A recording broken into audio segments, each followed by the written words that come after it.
Hey guys, எல்லாத்துக்குமே செடி வளர்க்கணுன்னா ரொம்ப ரொம்ப பிடிக்கும்.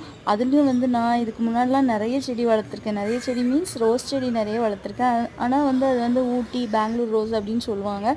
பட் அது எனக்கு நல்லாவே வளர்ந்ததே கிடையாது. ஒரு நாள் 2 நாள் பூ பூக்கும், அப்புறம் 3ஆவது நாள் ஒழுங்காகவே இருக்காது. ஸோ நானும் எவ்வளவோ அது கேர் பண்ணியிருக்கேன். பட் அந்த மாதிரி ஒழுங்காக க்ரோ ஆனதே கிடையாது. பட் இந்த டைம் அதெல்லாம் நான் ட்ரை பண்ணாமல் அது என்ன சொல்லுவாங்க, நாட்டு ரோஸா, ஸோ அந்த டைப்பு ரோஸ் வாங்கியிருந்தேன். ஸோ அதை நல்லா கேர் பண்ணிக்கிட்டேன். டெய்லி அதில் மொட்டு வந்துடுது, பூ பூக்குது. பட் என்ன சின்ன பூவாக இருக்குது, இருந்தாலுமே அதை பார்க்கும்போது ரொம்ப ஹாப்பியாக இருக்குது. அந்த அந்த க்ரீனிஷான அந்த இலை, அப்புறம் அந்த பூவோட கலர், இதெல்லாம் பார்க்கும்போது எவ்வளோ ஹாப்பியாக இருக்குது. ஸோ செடிலாம் வளர்க்குறது கூட ரொம்ப ரொம்ப மைண்ட் ரிலாக்ஸாக இருக்கும், அப்படி தானே? ஸோ அதனால தான் நான் வளர்த்துட்ருக்கிறேன்.